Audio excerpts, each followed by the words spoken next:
welcome back to the local catch. I'll tell you what, we're gonna try something a little different. We're bass fishing, which we've done before. We've got brine Doyle, which we've done before. We're actually almost a year to the day, we're back on Lake St. Clair. But believe it or not, Brian, being May, we are bundled up. It is cold. You know, with the local catch, we are almost synonymous with fishing after cold front, so we're probably gonna have to do things a little different than we thought. Sure. Sun's out. Last year it was nasty and rough, so hopefully this year, minus a few little changes in the weather, we're gonna talk about what you need to do to put more smallies in the boat. You know, we've got a full rod box. I mean, there's so many things you can use this time of year, and with the cold front and the water clarity, you know, that's probably gonna alter what we do. Me and Brian are gonna start off with something different. He's using a deep jerk bait, and I think I'm gonna throw a tube. You really gotta just listen to what the fish are telling you. You know, because yesterday even we came out here and we messed around for a few hours in preparation, and you know, one place you go, you can see the bottom in 10 feet, and just down the bay, you can't see, you know, 2 inches. So water clarity is going to determine not only what we use, but where we go. So a little of it's just going to be trial and error. Here we go, boys. Brian, did you strike gold? There we go, boys.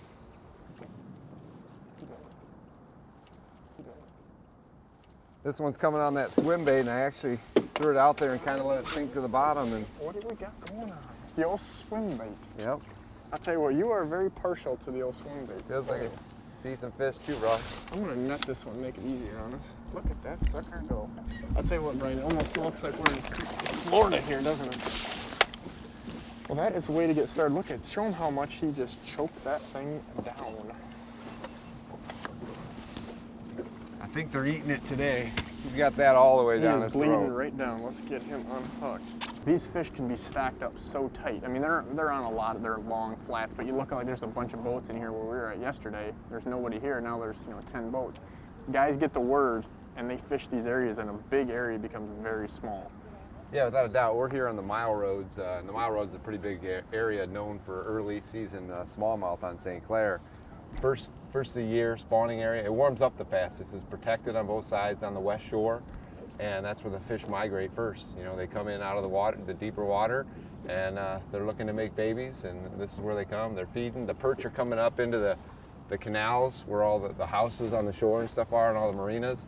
They're following the perch in, they're feeding, and then they're going to go spawn. Food and baby making. That's right. You guys catch it, Mark? Did you? Pretty slow. Any good ones? They're all nice fish. Just slow? Yeah. Now, if you were working them poles a little bit, you know, then we might follow you around. Brian, I hate to interrupt your Oprah moment, but, you know, soaking the tube. You know, you had that swim bait, and you weren't hardly moving it. When you're out here, you'll find out real fast that you can have the perfect bait on, the right color, the right size, and if you're not working it properly, you're not going to get nearly the bites that you could if you get bites at all. And real quick, Brian said, hey man, I'm putting some serious pauses in between on my jerk bait, and all of a sudden he's catching quite a few more fish. I did the same thing, and boom, you know, we were on it. It's a good Show one, him how that Ross. thing gobbled it up too. Just like the swim bait earlier. Got it all the way down his throat right there. And you know, let's talk about a little bit what we're doing. You know, we got a few fish here going this morning, and really, when we came out, I mean, we wanted to catch them on jerk baits and moving bait. That's fun. Crank bait, swim baits, germ bait, And as much as we can. It's, you know, this cold front thing we had going. It's just you got to do what they want. You know, and that's a really nice smallie, but even not just, you know, fishing the tube and slow. I mean, just not even moving it. That thing was dead still. So Same thing with the swim bait. The last one I caught on the swim bait, let it sit on the bottom for a second before I started cranking it. And I was cranking it as slow as I could, just dragging the bottom. Ross did the same thing, soaked that tube, got a bite instantly. So. you got one? Yep. Oh yeah, boy. In the springtime on St. Clair, the fishing is usually amazing. Sometimes you expect to catch a lot of everything, maybe a walleye, maybe some pike, possible muskie. You just never know what you're going to catch. All these predator fish are coming in shallow in the springtime on St. Clair to you know, feed on the perch. Oh, muskie. A little musky. We're going to definitely. Well, Brian, we have a new first on the local catch. We are multi-specing it today. That is a little barred up muskie, huh? You never know what you're going to catch out on Lake St. Clair. You got largemouth, you got smallmouth, you got pike, then you also have muskie. Now this is a little guy for Lake St. Clair, but it is a muskie. They say it's a fish of 10,000 casts. Well, it didn't take us that many today. They should be hanging right where they were, right in that canal, you know what I mean, like that. Brian, the jerkbait is coming on. Should we just go out and get them? Now I'll tell you what, you know, as a bass guy, you know, you just won a boat last month. I did. You're Fishing a tournament down at Kentucky Lake. My tournament partner and I won our classic and won a Ranger boat, so that was a very good win for us down at Kentucky Lake. But coming back up here to Lake St. Clair and catching smallmouth on jerkbaits. Down there we were catching largemouth, but catching these smallmouth up here, you just love it. It's awesome. So, you know, as a bass guy, what does that tell you? You know, now we had to really soak those tubes slow early.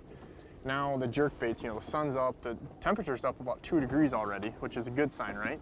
Yeah, it's definitely a good sign. As the day goes on, and that's kind of par for the course this time of year, the water starts warming up, that surface temp gets going. These fish are going to get more active as the day goes on. So this bite's really going to get going for us. We should really start smoking them here. Right here. Oh, I got a good one. It's a good one. When we come back, I'm going to probably have this in the boat.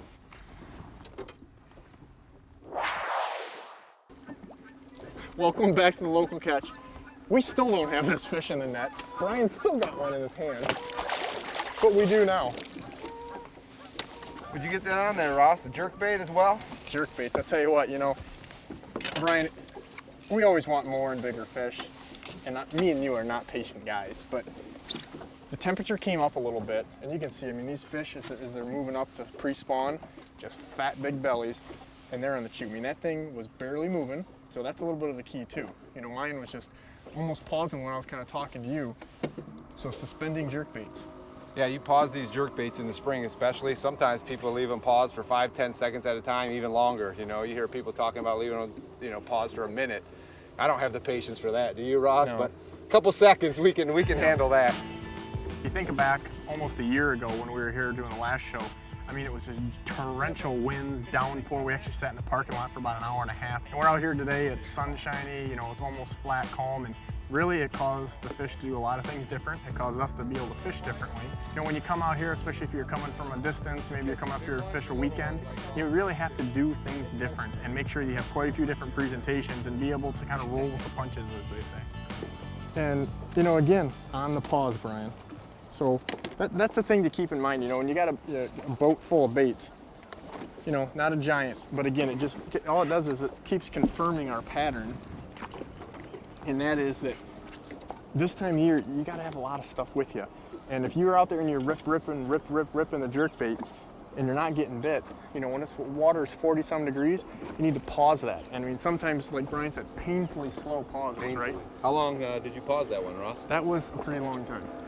You know, it really was.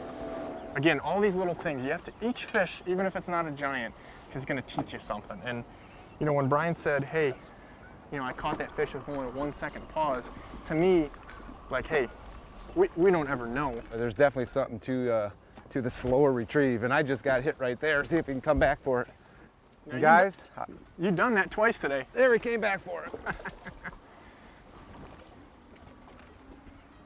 I paused it for a second and he came right back and ate it again, just like that. He missed it the first time. It's kind of how you see that bait's all over the place. He missed it the first time. I paused it, he came back, and they just hit these baits with such force that it just, you know, they get hooked with all these different treble hooks in all different locations. Well, Brian, I don't know if this looks familiar to you or not. We just talked about being some perch. We're gonna try the perch crankbait. Oh. Crankbait. Oh yeah, the old crank. It's a little better fish too, Brian. He gobbled me. Oh, look what he just spit up. Get that right there. See that right there? He just spit up a perch. Literally, he just spit up a perch right there. Hey, that thing just, I mean, you want to talk about match the hatch? Brian, that thing spit up about an 8-inch perch right at the boat. What do you think's in his belly right there? Look at how fat that belly is. Originally fishing some jerk baits and some tubes. We really had to slow down on our jerk baits today. a lot of long pauses on the jerkbait, and that's normal for really cold water.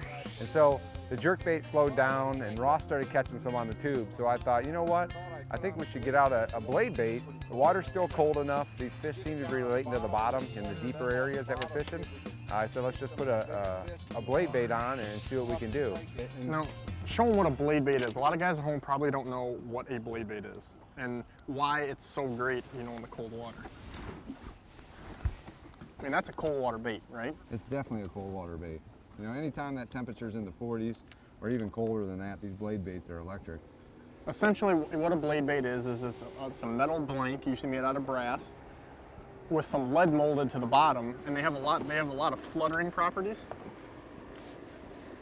It doesn't look like a whole lot, Couple treble hooks. and a hunk of metal, but It has a lot of vibration though. it vibrates big time. So you can swim these things, you can flutter them up off the bottom. You know, I'm basically just throwing it out there, letting it sink, and then I'm just slowly lifting it. So you just start to feel that vibration of this thing going. And that's what really triggers a strike. When you drop it back down and then you pull it up again, that's right when they hit it. You feel it. As soon as you drop it and you go to lift it, they're there. They suck it in.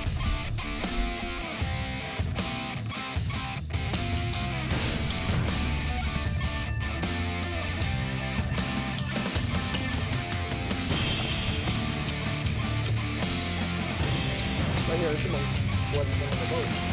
And they're not giant.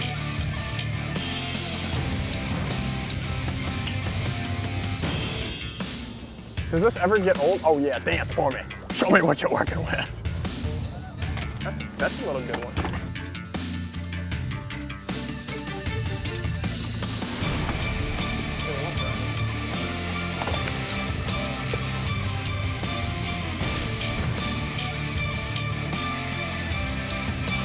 Biggest fish today. That's a good one. Paddleboard guy, will you talk to me? You know, I'm out here all bundled up, and here's a dude out in a long sleeve t-shirt just saying, yeah, I'm good. I'll paddleboard. Oh, it's a muskie. It's a big muskie. It's a big muskie. Get the net. Get the net. You know, I was fishing the jerkbait, and I twisted a couple times, loaded up real good. I knew I had a big fish on. At first glance, when I saw it way out there, I thought it was a muskie, and I said to Ross, I said, hey, this is a big muskie. We are putting him in the boat. I'm gonna be running around the boat, you guys. No leader on this thing. There's no steel leader on this thing. It only takes that fish to turn across my line one time without a steel leader. It will just chomp right through the line. On a muskie or a pike or any predator species that have teeth, they've got plates that they can cut their line on. They've got their teeth they can cut their line on. So what you have to kind of do is keep that fish going in the same direction so it can't come across your line. Probably a 4-foot muskie. Or off the plates. So basically it's merry-go-round. It is, essentially. And then you gotta wear them out too, because Oh, look at him right there. if you wear them out, these things will get right to the boat. If you don't wear them out, they'll just tear off and your drag can't react fast enough sometimes, and it just straight lines it. Here we go. There we go. It's a pike. Is it? That's one of the bigger pikes I've seen. Not even a muskie, it's a pike. I'll tell you what, we're gonna. It was so big, I didn't even think about it being a pike, but That's a very big pike. it's actually a pike and not a muskie. This is gonna be a hot mess. Okay.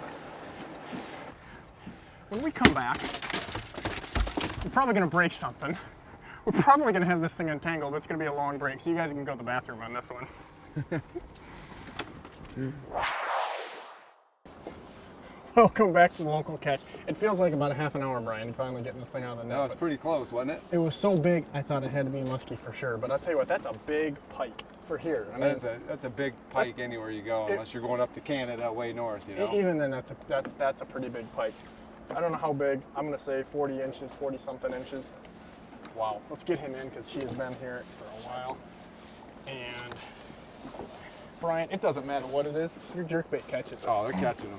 What a fun fight. It just goes to show you this time of year we're in one of these back low channels, and I mean, Brian, we've had sheephead, we've had perch, we've had bass, largemouth, smallmouth. Even a little goby. I caught a goby on my A blade. goby, a pike, a muskie. There's a lot of things that utilize these back channels, and when these perch are spawning, everything likes eating them. No, everything likes perch, man. Again, the key is, you know, all these little channels that run to the back of these marinas and where this house, all these houses and stuff are. That is the key, because that's where they congregate. The fish move in. The weeds start growing a little bit up in here. You know, it's a shallower water. The weeds are growing. You know, the perch use the weeds. The bass follow them, use the weeds. I mean, everything follows each other, and you know, it's all pre-spawn right now, and they're feeding. Brian, I stole your blade bait, literally, and I stole a hook. And guess what? A little small jaws action. Hey, I'm always into helping you out. I know you have a difficult time catching bass sometimes, so whatever I got to do to help you out. Usually it's me giving Ross the right bait to use. I didn't know I was going to need waders today. Oh, look at that. Come get you some. Big ones are biting now.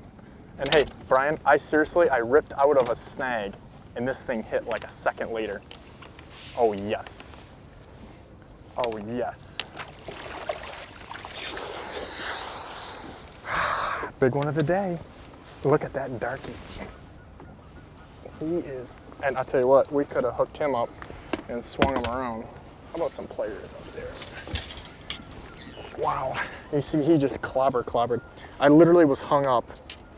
And you know, this is true of any fish, and you hear guys say it all the time, but I was hung up in something nasty. I popped out, and just a second later, the big fatty liked that erratic action.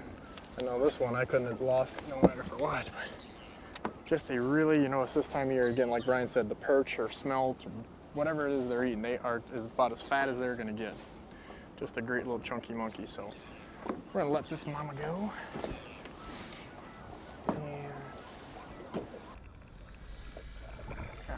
You know, Brian, we did real good this morning. We got a good problem, and me and you were always looking for bigger, faster, and more. And it kind of slowed down a little bit. I don't know if it's because all these boats came in, but a lot of times, like those pike, you know, you start catching a couple of those pike.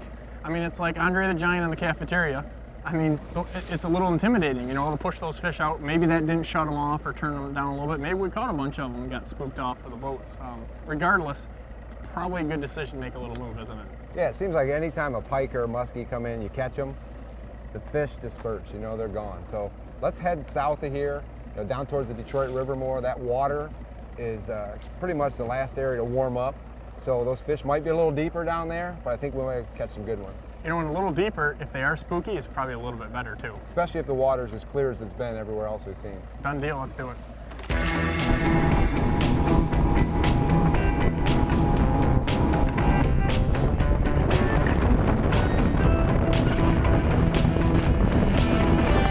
You know, Brian, down here, we've got a little bit deeper water in general. We've got a little more rock, like rock, right? Not just a hard bottom. Without a doubt. You can, if the sun was better, these guys could probably see it, but you and I can see it with our polarized glass. You can start seeing the dark spots in the water where these rock piles are.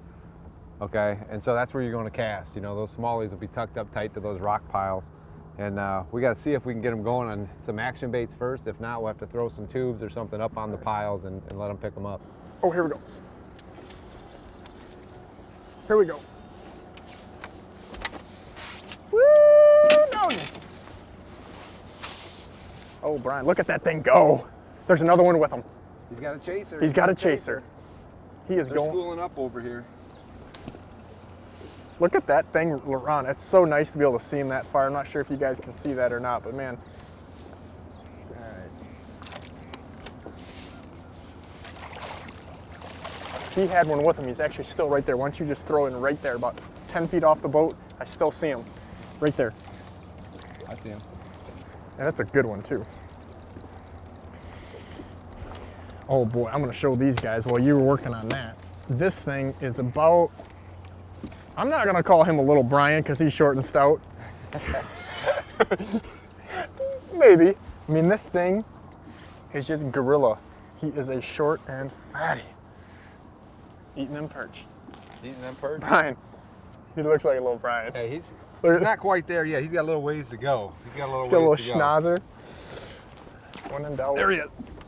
Oh boy. That's a good one. Brian, you know, you're a swim bait guy. I know you got a lot of them and use them. Give me a little bit on why, in clean water, that's just a go-to deal, ain't it? Well, they just can't resist it. I mean, they can see it a mile away right now, which is what I've got going for me. I mean, I don't know where this fish came from. He could see this swim bait a mile away. If you look over the side here, I mean, you can see the bottom really good. We're in like 8 feet of water right now. It's crystal clear. You can make out the rocks. I mean, there's little chunk rocks, there's little boulders. You can see it all right in the water. So this swim bait in this natural presentation right now is really, really good because these fish are coming who knows how far, a long distance to come get this swim bait. Oh, there we go. It's a good one. Hitting the old jerker. Hitting the jerk. Brian, there's something about when they hit that thing that it just makes you happy face. Jerk bait, jerk bait. Hey, company on the starboard. Dude, this thing is sexy. Little fatty.